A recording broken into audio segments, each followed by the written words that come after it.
This is Asher from the Fifth Direction, and I'm delighted to be joined today by, well, I'm humbled, in fact, to call these men my brothers and my friends in Gareth Reeves and Josh Piterman. Thank you, men. Thank you for being here, firstly. Thank you. Thanks for the opportunity to keep talking about this and staying engaged. It's great. Thanks, Asher. No, not at all, Josh. It's awesome to have you here. It's been a little while since we've chatted, and particularly as a group of three. But I might first start by asking each of you, maybe Josh to begin with, like let's get situated. So what's present for you at the moment? What's alive in your heart, and where are you, and what are you doing with yourself? So I'm in Melbourne. My life is very centered around work, which thankfully is a sort of daily creative opportunity for me. So I'm currently doing, as you guys know, playing the Phantom in the Phantom of the Opera, which is an awesome role and connects back to so much of the work that we've got to do over the past years. In that, it's a man who is constantly in battle with his shadow. So it's, for me, what's alive in my heart is very much creativity.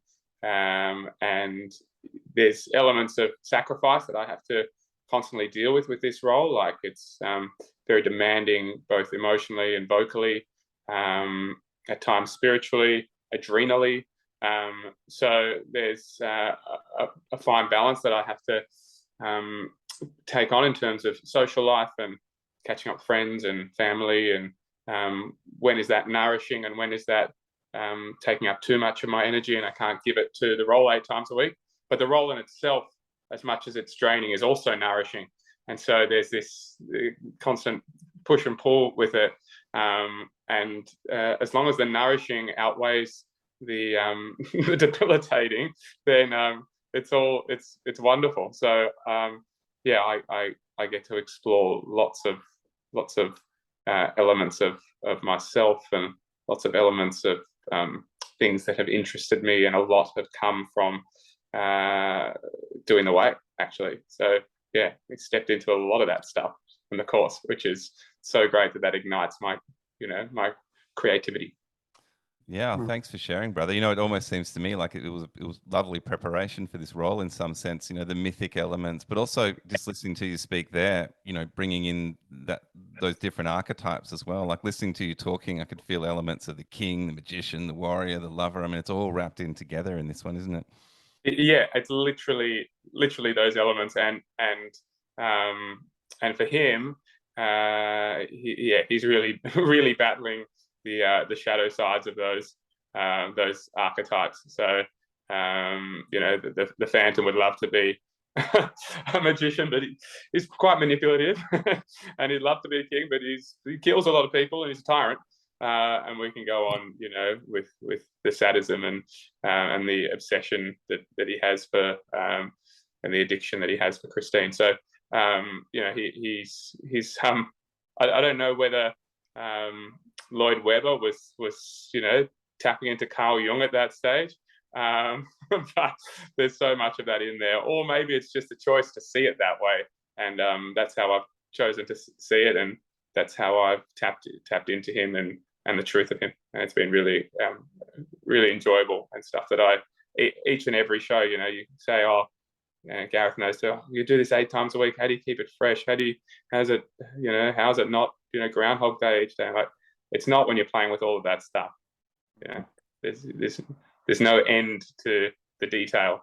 So yeah, I'd imagine it's never the same thing twice, I'd imagine, and to start having expectations about what might happen once you get out there on stage would kind of be approaching it incorrectly, I imagine. But isn't it awesome, Josh, that you have the language now? Like you talked about the fact that maybe Lloyd Webber was tapping into sort of that archetypal understanding, or that sort of Jungian ideas, but you so eloquently then use the language to kind of navigate that territory now. It's beautiful for me to hear.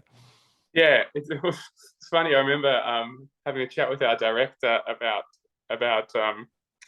about the Carl Jung stuff. And he's, I think he said something like, Jung, is that like colors or something? And I was like, maybe that's not what I was going with on this. And it was just sort of the thing with like, it wasn't something I got to share. You know, I shared a little bit with him, but it wasn't a journey that I really had to share that stuff. It was my stuff to explore with him, and I kind of liked it that I had this these tools that I'd learned elsewhere, that I could bring into it and sort of just keep in my little container, and create from there.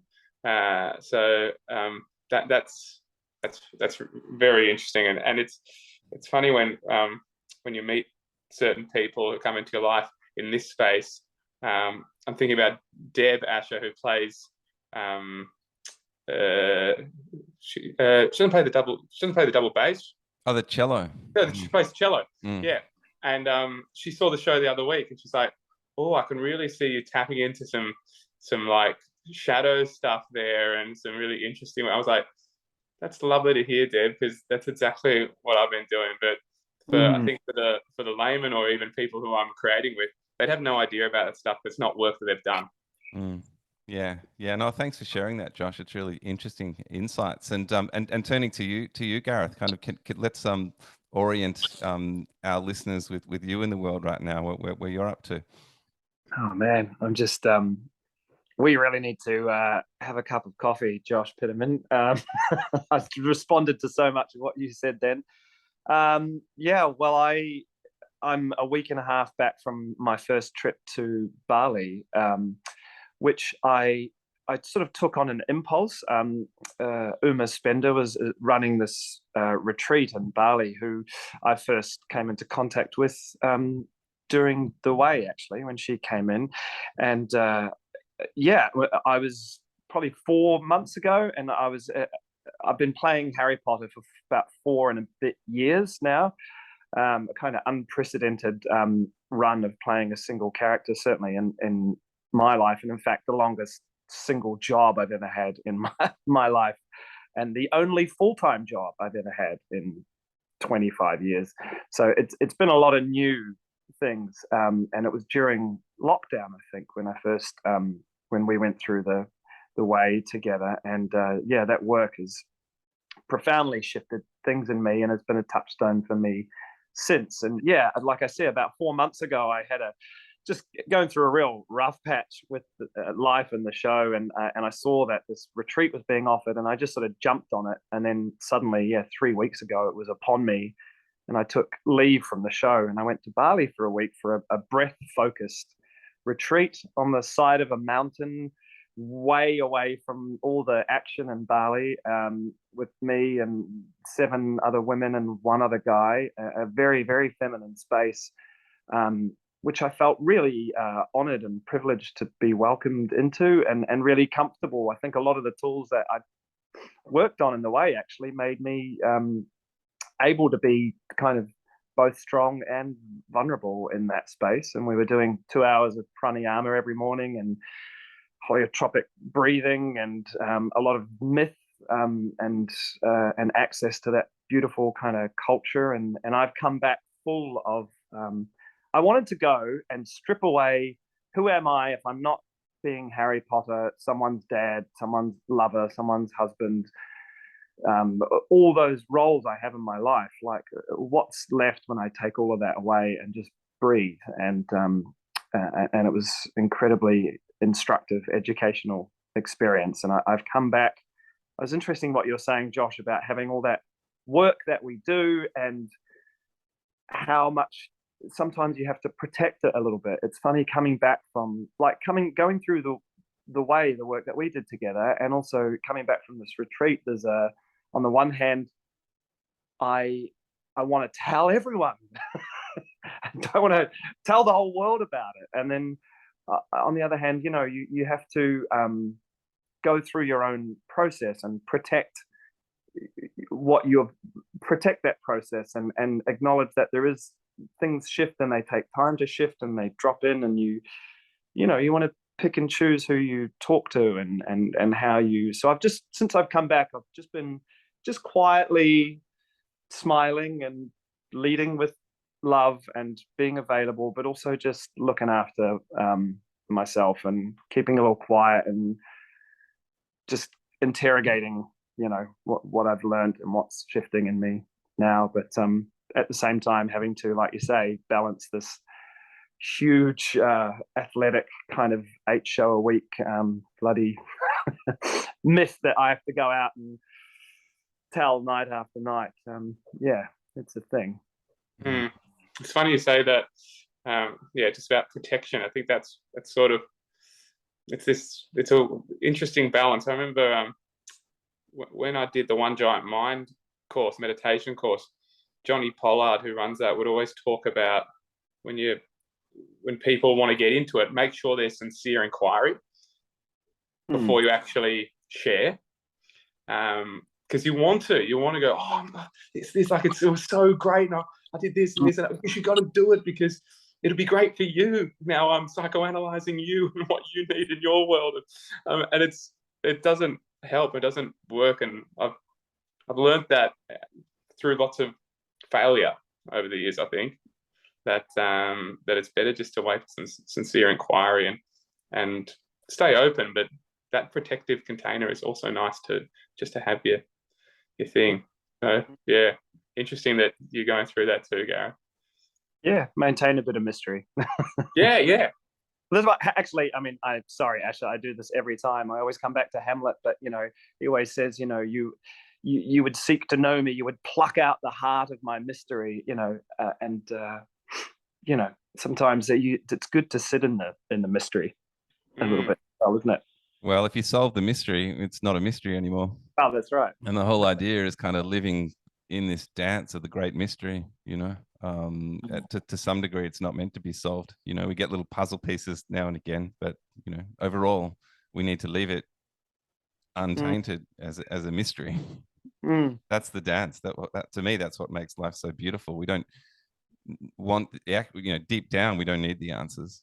We just need to ask better questions and be involved in the dance. Yeah. Just for those out there, we've been referencing the Way course here in this conversation, and that is the flagship course for men that we offer at the Fifth Direction. Both Josh and Gareth went through that process together a couple of years ago now with myself, and I believe it's just that process alone has bonded us in friendship so much, the three of us and the other men that were on that journey with us. And since then there's been dozens and dozens of men that have been through the program. And I guess one of the reasons that I wanted to talk to both of you guys today was that we're getting close to the next immersion beginning at the end of January, and I wondered if you had any thoughts or anything, not so much advice, but maybe just wanderings or ideas for men coming into this process or considering taking the journey. As I said, it's extended to it'll be the entire of next year that we're going to be working through this process together as men. So what would you offer them? It was interesting yesterday. Something popped up on my social media, and it's something that wouldn't have popped up unless I'd done the way, and that was something that Michael Meade sharing a Rumi quote. Neither Michael Meade, who's a great man in the mythopoetic world, nor Rumi would have entered my life at all if it wasn't for the way. And it was the cure for the pain is in the pain. And I know we're talking about the dance of no results, but sometimes there is cure, and it's through walking in the fire and through the discomfort and through a little bit of pain and hardship that you find an answer that you never thought would come, or you didn't even know you were really looking for. And that's what happens when you descend, I think, a little bit into some of those darker corners of yourself. I think you talk about sweeping out some cobwebs, Asher, and you don't know what's behind there. And I think that's what happens when you do the way.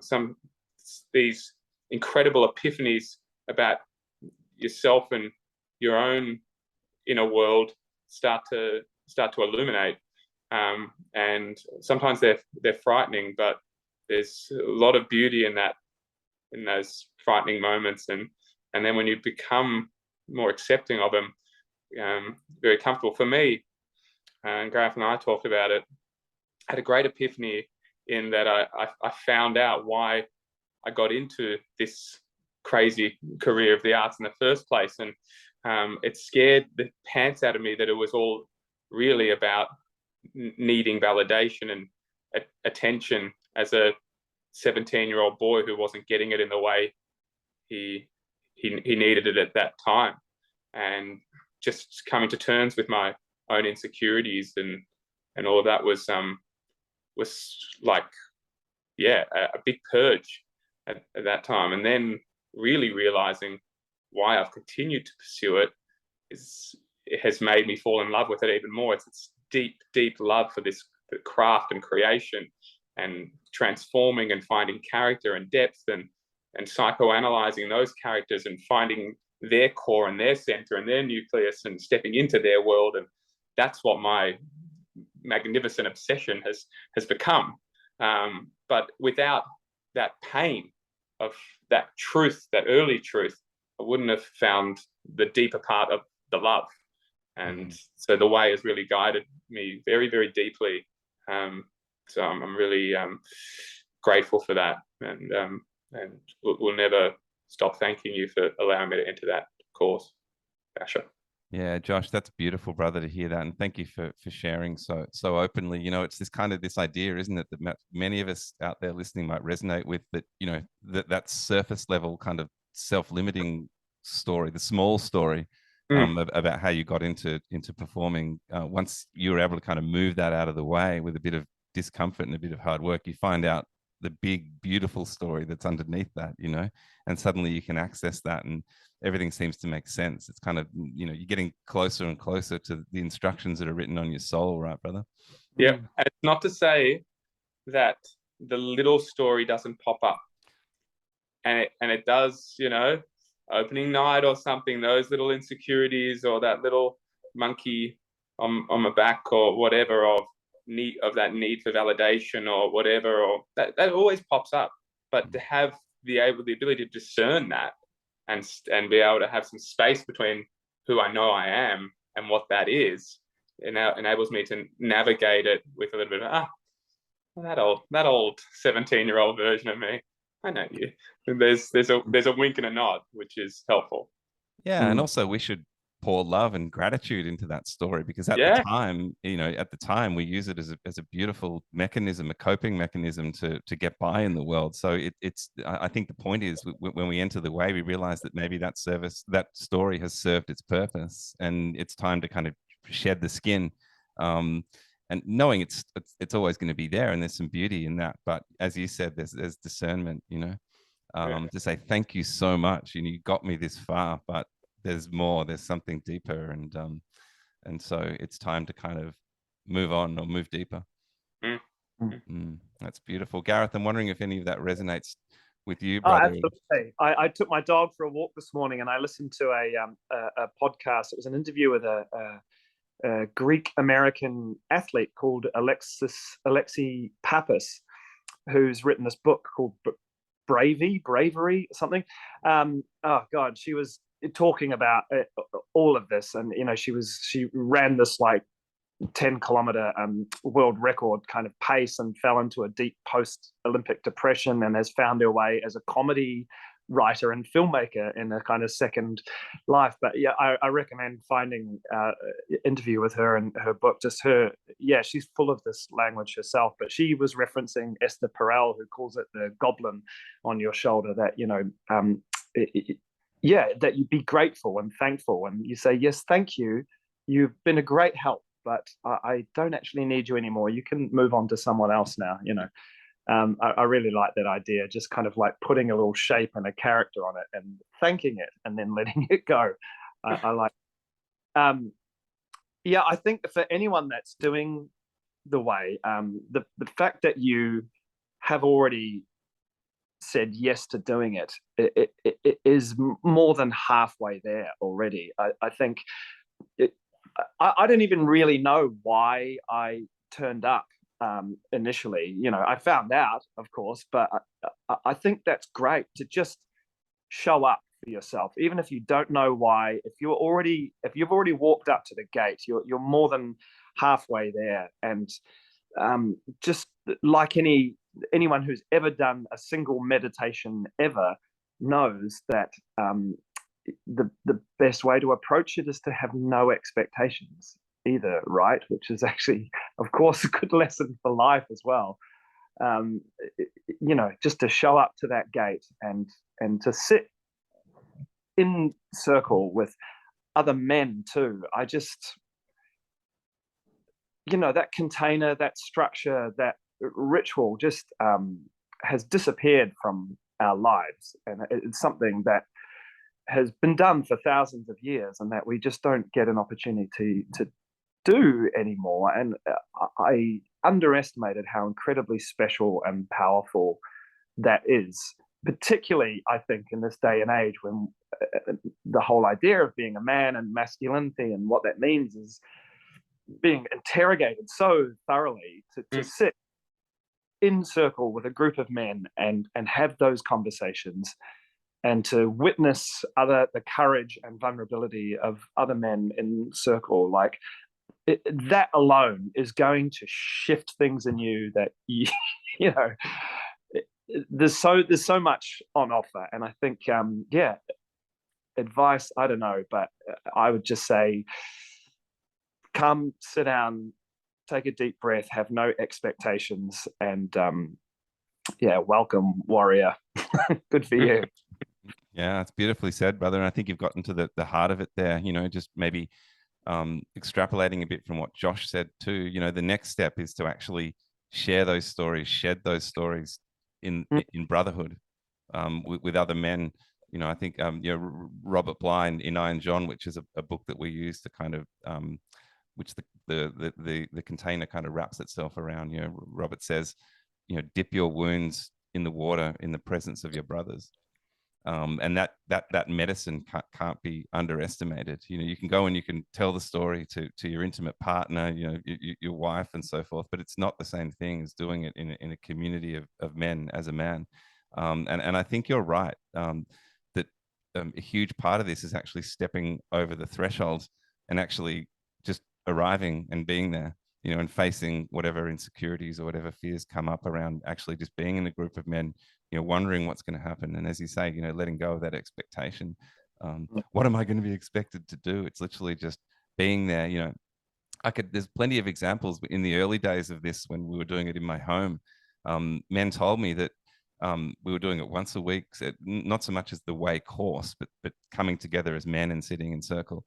And men would arrive at my front door, put their hand up to knock and not be able to do it and go back to their car and drive home. And I heard stories of men that had come for 3 or 4 weeks in a row and made it to my front door, but couldn't knock. And I just found that absolutely fascinating. So I think you're right, like crossing the threshold, coming in through my door, and sitting down with the men is much more than half of it. It's so profound, that, Asher. Like, maybe there's another Rumi quote about that. There's something about doorways in life, and that you so want to protect and turn back, but any man is out there listening to this is contemplating it. The courage to stay open and to walk through that door will change you in huge ways, in ways that you need. That's why you rocked up to the door in the first place. Well, yeah, and I rocked up to that door. I walked through that door myself. Like, I didn't come to the door and suddenly get brave and vulnerable and walk through like some great warrior. I stumbled through the door with all my cynicism and distrust and fear and insecurity and sat down anyway. And I think that's it. That's what I think. Partly that's what I mean too about coming through the door is more than you don't have to stride through the door like Achilles, you know, just get through the door. however you can. Just turn up and it's going to be okay. Yeah, and Josh, the Rumi quote I'm thinking of, you know, he says, you know, welcome in all your brokenness. You know, just come, just show up, you know, and that's you're never going to be ready. I think that's the point. And I think oftentimes I wonder what's going through the mind of a man. And I've been in similar situations myself, of course. You go to knock, and I think the story is something like, "I'm not ready," and the answer is, you'll never be ready. You'll never be ready. You just sometimes you just got to take the step and, you know, take that leap of faith and arrive in all your brokenness. It's so beautiful. I'm really enjoying this conversation. Thank you, man.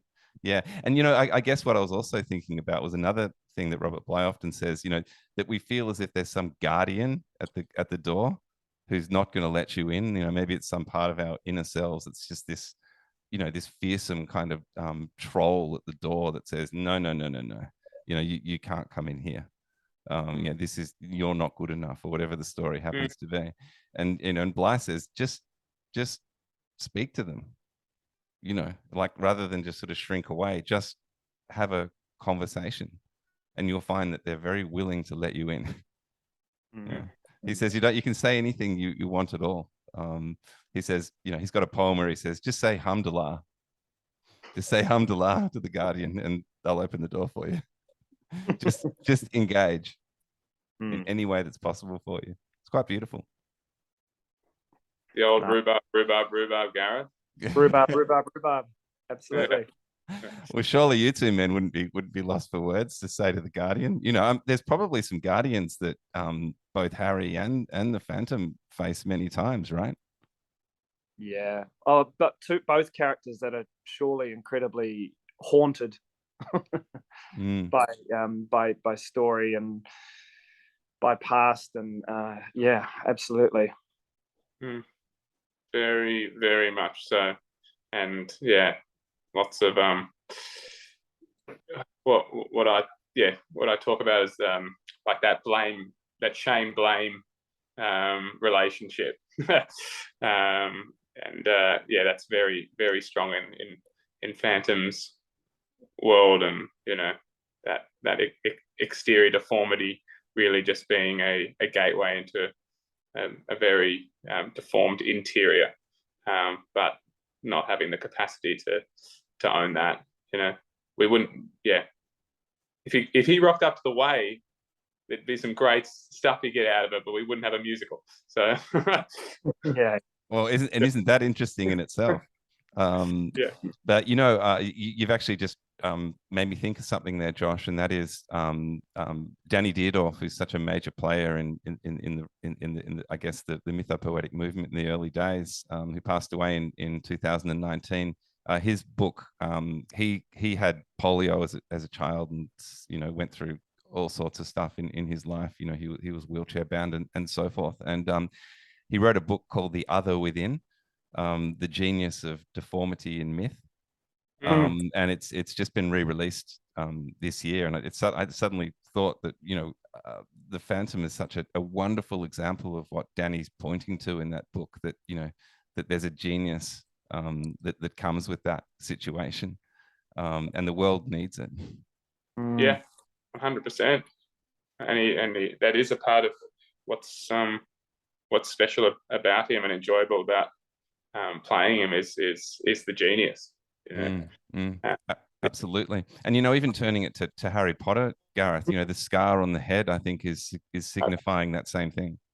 Yeah, I've got a great quote on my wall, actually, that is just from one of the books, that I think Harry's just sitting on the tube in London, and it just says he's a marked man, and he knows he is and knows he always will be, you know. And it's just a great kind of metaphor for that, you know, that wound that we all carry, you know, that marks you out, and you feel so, you know, alone in the world, and like you're the only one that has this pain and feels it. And, you know, and it's a great part of those books and our play and people's attraction to those stories, I think, is you know, this isolated, literally like a boy kept under in a cupboard under the stairs, you know, who learns to, you know, to love and have design his own family and friends. And something else you said, Josh, and gosh, it jumped out at me that, you know, if the Phantom turned up to the way, we wouldn't have a musical. And it just made me think about why people write these stories in the first place. Like, our production of Harry Potter was born out of, you know, two producers sitting down and thinking about Harry as a grown man who was without a father, and they started talking about their own fathers. And then they went to Joe Rowling, who turned down 15 different offers. Michael Jackson approached her to turn it into a musical. Disney wanted to put it on ice, and she didn't need any of that. She said no to all of it. But when Sonia and Colin turned up at her doorstep with a bottle of whiskey, and they sat down and talked about their dads, and Joe Rowling and Sonia Friedman and Colin Callender all have very intense stories and relationships with their fathers, problems with their fathers, and they talked about Harry and what kind of father he could possibly be based on the war that he went through, the losses that he suffered, the survivor's guilt that he has for the people that died, and his own father being murdered when he was a baby, and him being even partly responsible for that. What kind of father could this man be? And then they engaged a playwright who had his own relationship with his father, and it all spun from there, you know, and the Phantom and Harry Potter. And I mean, Joe Rowling was sitting writing those stories with a pram in the foyer of a theater on one cappuccino that she could afford, and those Dementors were her postnatal depression in literal form. You know, like, you're right, these characters in these stories are troubled, unfinished works in progress because they're us, and they come from those writers who are a good story that affects us all, touches a wound in all of us, you know. And the Phantom of the Opera and Harry Potter and the Cursed Child are successful as they are because they touch some deep wound in all of us. And you and I, our job is to share that wound every night, and so we have to be in touch with our own wound in order to do that, and to bring it back to the Warrior's Way.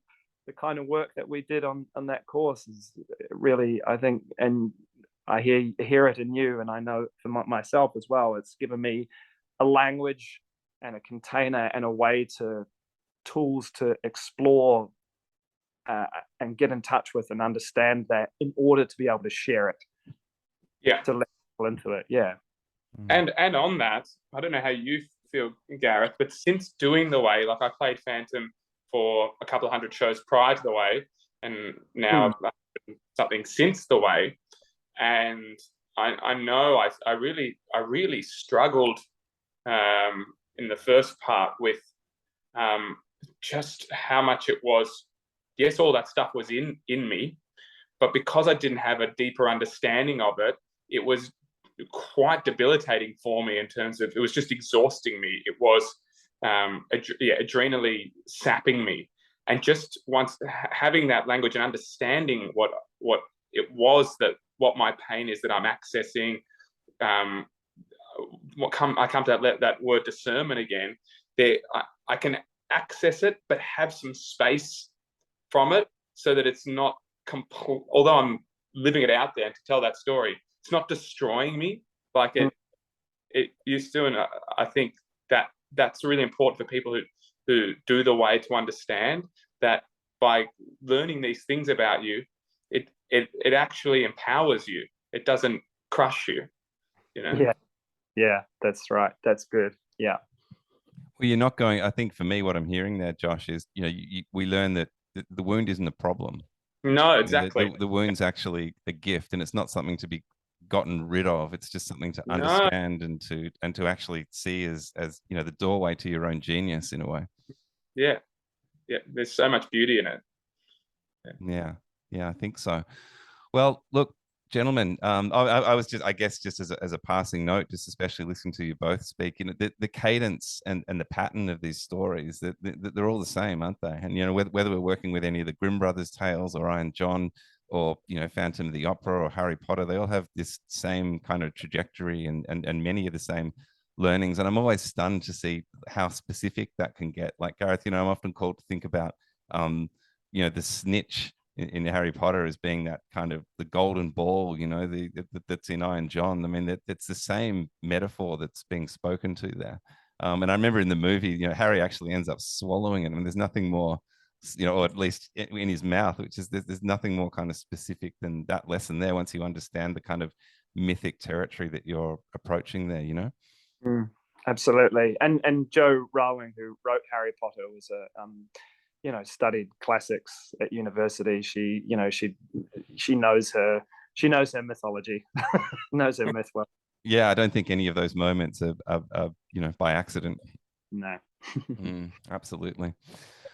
Well, look, the beauty of the way also is that we have this kind of alumni program. So once you've been through, you end up in a discussion group, and you're actually in it during the process as well with all the men that have been before you, which includes Josh and Gareth. So just to men out there listening who are thinking about it, you'll have Josh and Gareth at times kind of in your corner, supporting you along the way.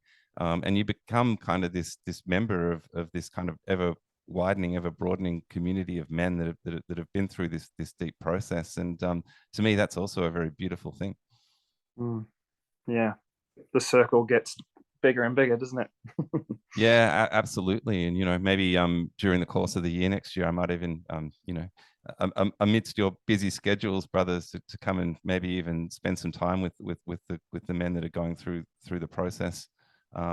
Just to share some learnings and to maybe have a conversation like this. I'd love that. God, I'm incredibly jealous of anyone that's going through it. I'd love to be going through it again. I know, me too. I'd love to go through it the first time again. It's like watching your favorite film for the first time. It's like, I'm jelly, definitely jelly. Well, a number of men have been through a couple of times. So there's always and even for men listening who have been through, there's always the opportunity to come back and do it again. It's never not the same river, not the same man. It's always completely different. Yeah.